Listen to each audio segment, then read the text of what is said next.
Bonjour, aujourd'hui nous allons regarder la loi sur la conservation de la masse. Restez avec nous, on va voir comment ça fonctionne. Dans une réaction chimique, par exemple, nous avons de l'hydrogène et de l'eau ici. Non, de l'hydrogène et de l'oxygène, et lorsqu'il y a combustion ou il y a une réaction chimique, il y a une production d'eau et d'énergie. Comme cela. Maintenant, la loi de la conservation de la masse nous dit une chose intéressante. Elle nous dit que la masse des réactifs ici doit égaler la masse des produits. Alors, premièrement, si on parle de réactifs, les réactifs sont les composés chimiques ou les ingrédients nécessaires pour faire une réaction chimique. On a ici une réaction qui nous donne ici un autre composé ou une nouvelle matière. Maintenant, la nouvelle matière s'appelle les produits. Et comme je l'ai dit tout à l'heure, le matériel nécessaire pour faire la réaction chimique s'appelle les réactifs. Maintenant, pour que la masse des réactifs égale la masse des produits, nous devons regarder le nombre d'atomes qu'il y a dans nos équations. Alors ici, j'ai deux hydrogènes, parce que j'ai ici un composé ou un regroupement de deux hydrogènes qui donne un gaz. On a deux oxygènes comme ceci, qui va nous donner ici de l'eau. Et ça nous donne deux hydrogènes ainsi qu'un oxygène. Maintenant, cette équation ne suit pas la loi de la conservation de la masse. Et la raison est que, même s'il y a le même nombre d'hydrogènes de chaque côté, il y a un nombre différent d'atomes d'oxygène. Donc, il faut à quelque part balancer les équations. Qu'est-ce que ça veut dire? Alors ici, afin de pouvoir avoir au moins autant d'oxygène que de l'autre côté, nous allons mettre ce qu'on appelle des coefficients. On va l'écrire ici. Un coefficient. Alors l'idée est, si nous mettons un 2 ici pour nous donner deux molécules d'eau, ça veut dire que maintenant nous avons deux oxygènes et ici nous avons le même nombre d'oxygènes. Par contre, on se retrouve maintenant avec 4 hydrogènes.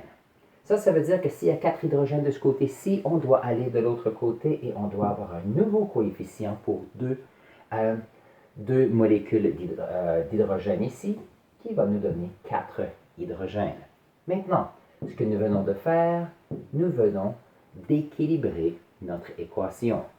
Équilibrer notre équation permet de s'assurer que la loi de la conservation de la masse soit respectée.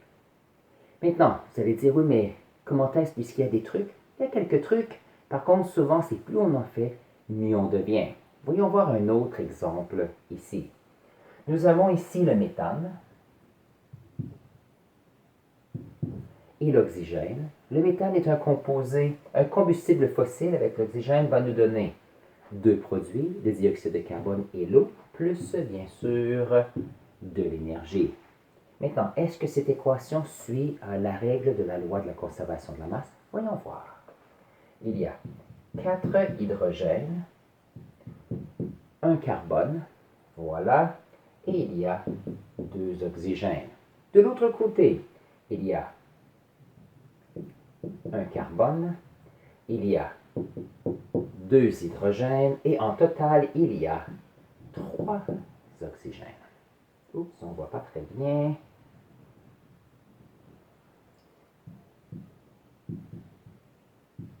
Comme cela.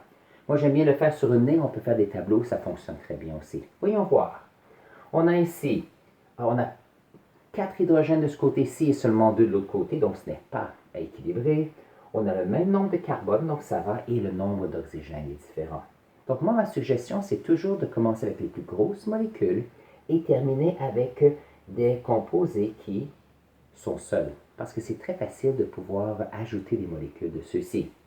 Alors, voyons voir, il y a 4 hydrogènes, donc je sais que je devrais avoir 2 molécules d'eau. Voyons voir qu'est-ce que j'obtiens maintenant. 4 oxygènes et 4 ici. Alors, le nombre de carbone est le même de chaque côté. Le nombre d'hydrogène est maintenant le même de chaque côté. La seule différence, c'est l'oxygène. Il y a ici 4 oxygènes de ce côté-ci et seulement 2 de ce côté-là. Alors maintenant, on peut voir qu'on a besoin d'un coefficient de 2 molécules d'oxygène et on se retrouve donc avec 4 atomes d'oxygène qui va aller avec les 4 atomes d'oxygène. Et voilà, maintenant on a une équation qui est équilibrée. Alors ce que je vais faire, c'est que je vais mettre 2 ou 3 autres équations, nous allons les équilibrer ensemble et ce sera la fin de notre vidéo. Nous allons prendre le temps d'équilibrer certaines équations de plus. Alors voyons voir. Nous avons vu tout à l'heure que l'hydrogène et l'oxygène vont créer de l'eau et un peu d'énergie. On a aussi vu que le méthane et l'oxygène vont aussi créer du CO2 et de l'eau et un peu d'énergie. Maintenant, vous allez voir que j'ai ajouté certains petits symboles qui sont intéressants. Alors ici, j'ai un petit g qui se retrouve dans la première équation. Le petit g indique ici que les substances qui sont utilisées dans les réactions chimiques sont des gaz. Donc, G comme ceci est un gaz. Ça nous permet de pouvoir identifier les substances au fur et à mesure que nous avons une réaction chimique. Voyons voir. Nous avons ici fait une expérience en classe où nous avions mélangé un hydroxyde de sodium qui était aqueux avec un sulfate de cuivre qui était aqueux. Et ceci nous a donné un hydroxyde de cuivre solide et un sulfate de sodium ici qui est aqueux. On a des petits symboles différents maintenant. On a ici le S. S ici veut dire qu'on a un solide qui est créé. Comme cela. Et l'autre point ici qui est aqueux. Aqueux ici, aqueux veut dire qu'il y a une substance mélangée à l'eau. Donc ici, c'est aqueux comme ceci. Voilà. J'ai aussi vu ACQUEUX. J'ai vu les deux dans les livres. Et puis, moi j'aime bien celui-ci, tandis que l'autre peut fonctionner aussi. Vous pouvez toujours voir dans le territoire où vous êtes. Alors voyons voir. On a les gaz solides et aqueux pour une substance chimique qui est dissoute dans l'eau. Le dernier qu'on n'a pas vu, c'est le liquide, bien sûr. Et lorsqu'on a de l'eau qui est ici avec un L, ceci veut dire qu'il y a un liquide qui est inclus. Très bien. Alors, je vais le souligner ici. Liquide, aqueux, solide et gazeux. Très bien.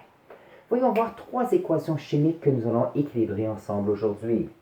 Donc, en classe, nous avons fait ici cet hydroxyde et le sulfate. Et en passant, si vous avez des difficultés à nommer certains composés, vous pouvez aller voir un des vidéos que j'ai déjà posté. Nous avons ici, nous devons compter les atomes de chaque côté pour s'assurer que la loi de la conservation de la masse est conservée. Maintenant, ce qui est intéressant, c'est que les ions polymétalliques vont rester ensemble. Alors ici, nous avons un sulfate et nous avons un sulfate ici. Donc, on n'a pas besoin de diviser ces ions polymétalliques afin de pouvoir équilibrer. L'idée, c'est qu'ici, il y a un sulfate à 2-, et ici, il y a un sulfate 2-. Voyons voir, on a ici un cuivre, on a un hydroxyde, et ça ici, c'est 2+, et on a un sodium. Donc, on a ici l'information qu'on a. Allons de l'autre côté, nous avons ici un sodium. Ah, ici, c'est intéressant. Le sodium a une charge de plus, donc j'avais une erreur tout à l'heure. C'est Na2SO4. De façon à ce qu'on ait un composé ionique qui fonctionne. Si c'est le cas, c'est intéressant de voir qu'on peut s'auto-corriger au fur et à mesure.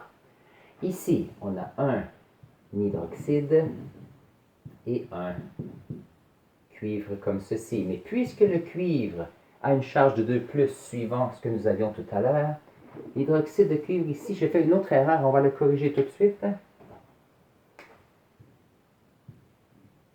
Comme ceci.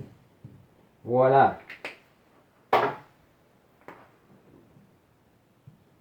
2 hydroxydes. Très bien. Merci de votre patience au fur et à mesure qu'on fait ces vidéos. Alors ici, il semble qu'on ait 2 sodium et 2 hydroxydes alors qu'on en a seulement un ici, seulement un ici de chaque côté. Ça veut dire qu'on a trouvé le coefficient qu'on a besoin.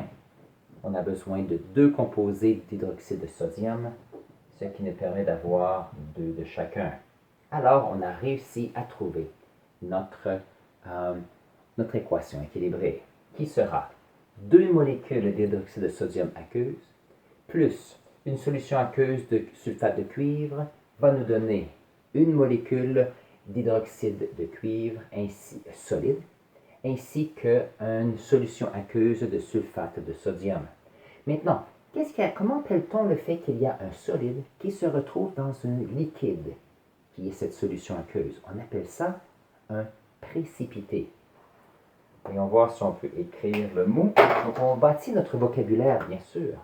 Le fait qu'il y ait un solide ici, on appelle ça un précipité. Alors, un précipité nous dit qu'il y a une matière solide résultant de la réaction chimique. Donc, ici, il y a une nouvelle substance qui est un solide. Voyons voir la prochaine réaction. On a ici du sodium solide mélangé à de l'eau. Et ceci nous donne une solution aqueuse d'hydroxyde de sodium ainsi que le gaz qui est l'hydrogène. Alors ici, on a un sodium, deux hydrogènes et un oxygène. Voilà. Ici, on a un sodium, on a un oxygène et on a 3 hydrogènes comme cela. Donc, ça veut dire que quelque part, il faut trouver une façon d'équilibrer cela. Les sodiums vont bien, ça va. J'aurais besoin ici de 2 molécules d'eau pour au moins s'approcher ici. Donc, on a ici 4 et 2. Voyons voir, puisqu'on a 2 oxygènes, on va avoir besoin de 2 de ceci. 2 comme cela, et nous allons avoir 4 hydrogènes maintenant. Voyons voir si ça fonctionne. On a ici 4 hydrogènes, 2 oxygènes, puisqu'on a un sodium ici et 2 de ce côté-là, nous allons mettre ici un coefficient de 2. Et ça nous permet de pouvoir avoir une équation équilibrée. Alors ici, qu'est-ce que nous avons? Nous avons ici le magnésium qui est un métal solide mélangé à de l'oxygène. Il y a une oxydation avec une petite source d'énergie et ça va nous donner un oxyde de magnésium. Remarquez ici que notre magnésium est solide, notre oxygène est gazeux et le produit ici est un solide aussi. Si on regarde, il y a un magnésium et un magnésium, ça va très bien. Oh, il y a 2 oxygènes et seulement un de ce côté-ci. On va en mettre 2 de ce côté-là. Ça veut dire que s'il y a 2 magnésiums, nous allons devoir mettre un 2 devant. Et ça équilibre notre équation. Donc, plus vous faites des équations et plus vous allez les équilibrer, vous allez voir que plus rapidement, vous allez trouver les trucs pour pouvoir le faire. Sur ce, donnez-moi un instant, on va regarder et réviser le vocabulaire important de cette vidéo.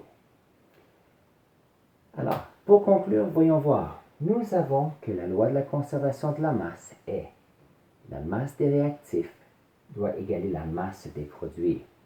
Les réactifs se retrouvent avant la flèche ici qui représente créer une réaction chimique. Ça ici, c'est les produits. On a aussi vu qu'il y a des petits symboles qui nous permettent de pouvoir identifier les états des produits chimiques utilisés. Alors ici, lorsqu'il y a un S, ça veut dire que c'est un solide utilisé. Un L est un liquide. Ici, aqueux veut dire aqueux, ça veut dire dissous dans l'eau. Alors, dissous dans l'eau. Et lorsqu'il y a un G, ça veut dire que c'est un gaz. Une autre option est que si nous avons alors ici, on a deux composés aqueux qui sont mélangés ensemble, vont nous donner une nouvelle matière qui est un hydroxyde de cuivre. Celui-ci est un solide. Donc, un solide qui est créé et il y a aussi une solution. Donc, un solide dans une solution par gravité va descendre vers le fond. Et on se retrouve donc avec ce solide Et ce qu'on se retrouve dans le fond de notre contenant où il y a eu la réaction s'appelle un précipité. Alors ça résume le vocabulaire vu dans cette vidéo en ce qui concerne la loi de la conservation de la masse. Et merci de votre attention. Au revoir.